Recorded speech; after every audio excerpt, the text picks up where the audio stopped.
नमस्कार, मैं हुआ टीवी 100 नेशनल में आपका स्वागत है।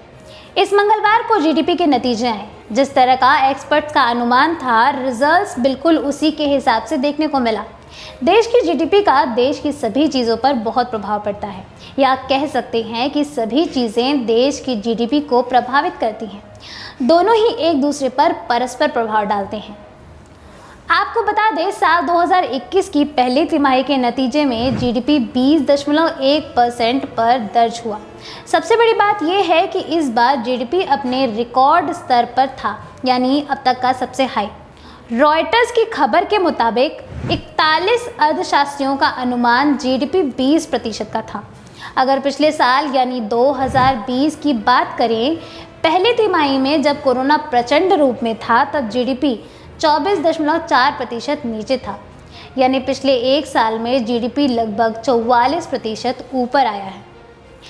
पूर्व मुख्य सांख्यिकीविद और भारत के सांख्यिकीय डेटा संग्रह को ओवरहॉल करने वाली स्थायी समिति के प्रमुख प्रणव सेन ने कहा, ये संख्या हमारी अपेक्षा से बहुत बेहतर है।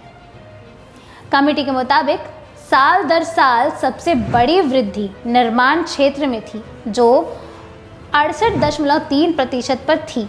इस क्षेत्र में पिछले साल की समान अवधि में 49.5% की सबसे बड़ी गिरावट देखी गई, क्योंकि देश भर में निर्माण कार्य ठप हो गया था।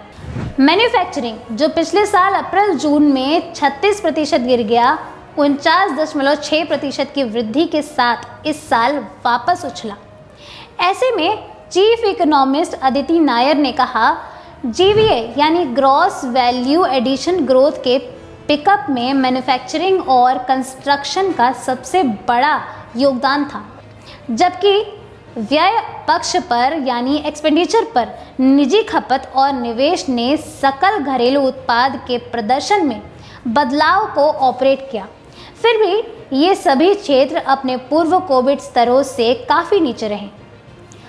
वहीं व्यापार, होटल, परिवहन, संचार और प्रसारण से संबंधित सेवाएं, जिसमें पिछले साल अप्रैल जून में 48.1% की गिरावट देखी गई, वित्त वर्ष 2022 की पहली तिमाही में 34.3% की वृद्धि हुई।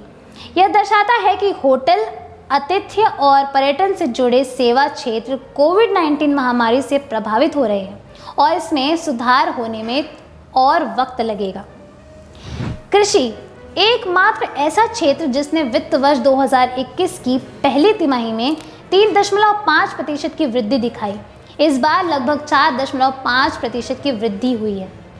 बार्कलेज के chief India economist Rahul Bajoria ने कहा, भारत एक कमजोर दूसरी लहर के बावजूद सीमित आर्थिक नुकसान के साथ क्वार्टर 1 में वापस लौटा। उन्होंने कहा, जैसा कि देश महामारी के माध्यम से उभरता है, विकास के जोखिम संभावित तीसरी लहर पर केंद्रित रहते हैं।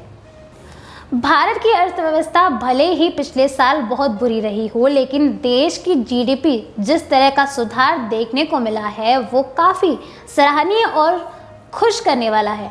अब ऐसे में तीसरी लहर में किस तरह के हालात हो सकते हैं, ये तो कोरोना की तीसरी लहर पर ही निर्भर करता है। ऐसी ही तमाम खबरों के लिए देखते रहिए टीवी 100 नेशनल। धन्यवाद।